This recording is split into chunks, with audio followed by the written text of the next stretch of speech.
बलदेव राम शाइकाचार्य Hindi government college Merta city BA part first paper Hindi literature second.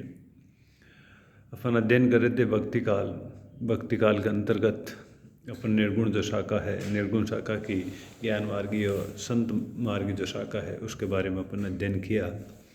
उसके कौन से प्रमुख संत कवि थे और संत काव्य की कौन सी प्रमुख विशेषताएं मानी जाती है, संत शब्द की उत्पत्ति यानी संत के क्या क्या अर्थ विभिन्न आपके विद्वानों ने दिए हैं, उन सब का अध्ययन करने के बाद अब अपन अगले और आज के इस अध्याय में सूफी जो काव्यधारा है, जो ज्ञान मार्गी शाखा के साथ साथ निर्गुण शाखा की एक शाखा मानी जाती है, इसका अपन अध्ययन करेंगे।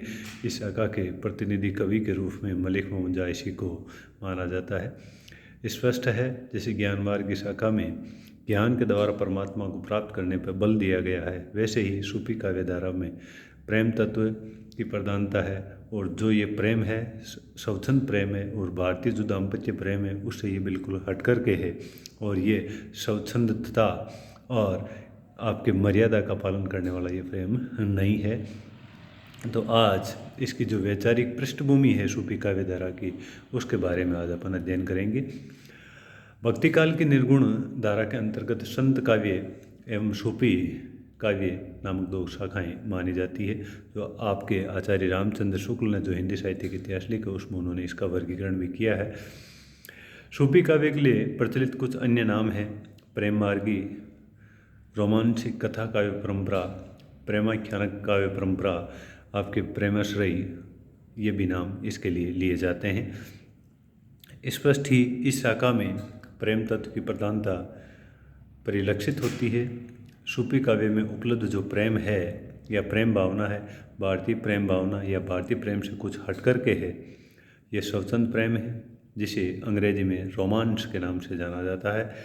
इस प्रेम भावना में स्वच्छंदता, स्वच्छता, सौंदर्य भावना और साहसपूर्ण क्रियाकलाप विद्यमान हैं तथा ये मर्यादावादी दाम्पत्य जो प्रेम है उसे बिल्कुल ही हट कर के है।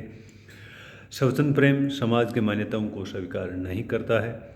हिंदी के मध्यकालीन प्रेमाख्यानक ग्रंथों में इसी रोमांस का चित्रण देखने को मिलता है।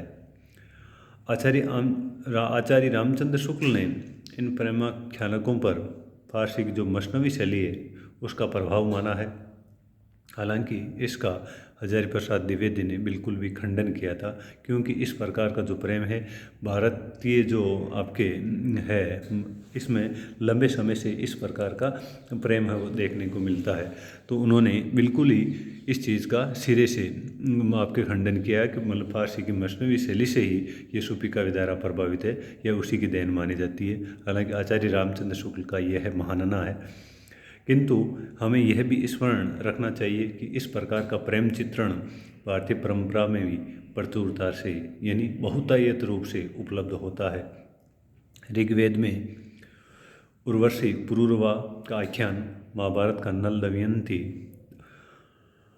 आख्यान, तप्ता स्वयंवरण आख्यान और पुराणों में वर्णित उषा अनिरुद्ध, राधा कृष्ण और प्रभावती प्रद्युम्न आख्यान भी स्वच्छंद प्रेम की परिभाषा में आते हैं। स्वच्छंद प्रेम की यही परंपरा कालांतर में संस्कृत में वासवदत्ता, कादम्बरी, दश कुमार चरित्र में दिखाई पड़ती है। रुद्रट ने 9वीं शताब्दी में कथा काव्य के लक्षण निर्धारित जब कर रहे थे तब उन्होंने ये स्वीकार किया कि उसमें नायिकाओं को पाने के लिए साहसपूर्ण संघर्ष करना अनिवार्य होता है। राम का चरित्र यदि यथार्थवादी भारतीय चरित्र है तो कृष्ण का चरित्र भी स्वच्छंदतावादी भारतीय चरित्र है। ऐसी स्थिति में सूफी प्रेमाख्यानक काव्यों को पूर्णतः विदेशी प्रभाव से युक्त मानना कदापि उचित नहीं है। प्राकृत भाषा में गुणाढ्य द्वारा रचित वृहत कथा तथा क्षेमेंद्र के कथा सरित सागर में या कथा सरित सागर की प्रेम कथाओं में प्रेम की उत्पत्ति सौंदर्य प्रेरणा से हुई है तथा नायक को नायिका के संरक्षक हैं उनका विरोध भी झेलना पड़ता है। यही नहीं अपितु कालिदास के मेघदूत का यक्ष, ऋग्वेद का पुरूरवा, कथा सरित सागर और 10 कुमार चरित के नायक भी अत्यंत विरह कातर होकर नायिका के प्रणय की आकांक्षा करते दिखाए गए हैं। अतः नायक का वीर विलाप भी यह भारतीय पद्धति नहीं मानी जा सकती।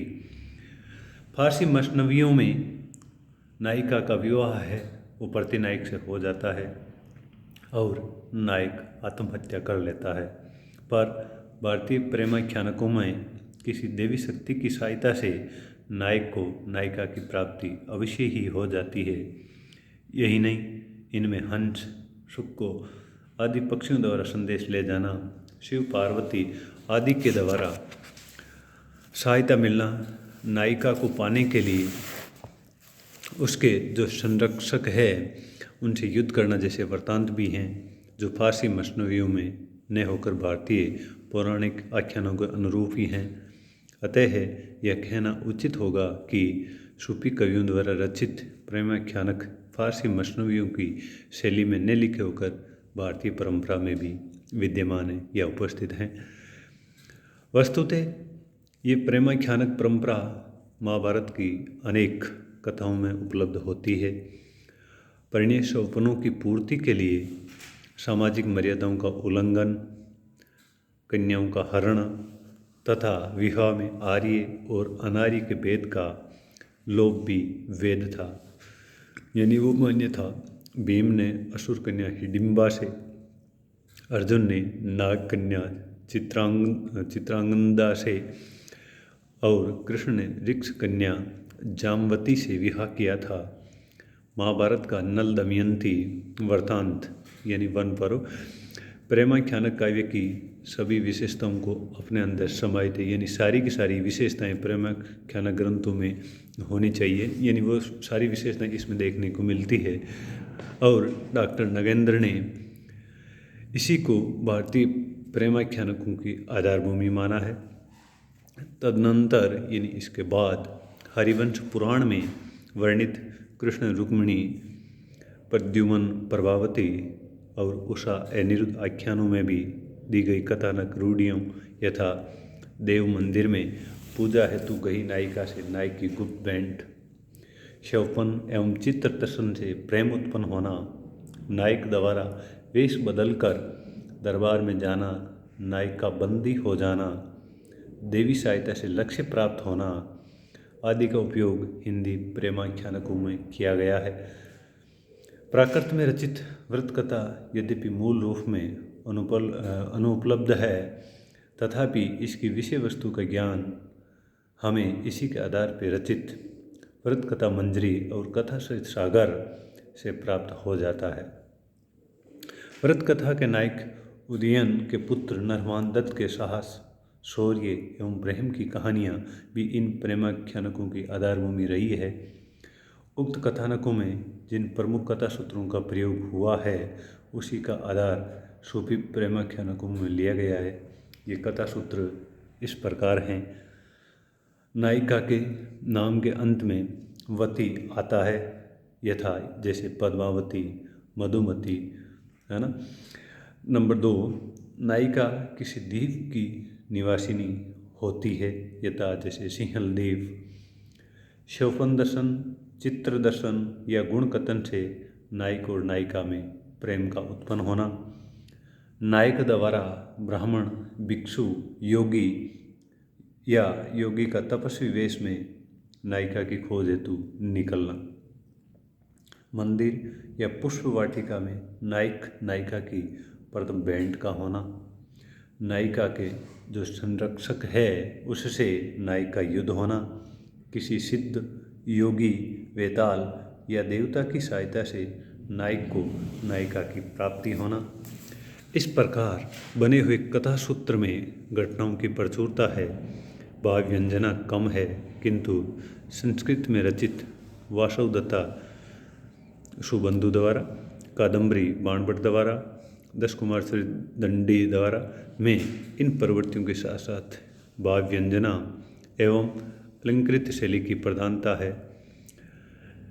निष्कर्ष यह है कि ये प्रेमाख्यानक परंपरा महाभारत से प्रारंभ होकर आधुनिक भाषाओं तक पहुँची।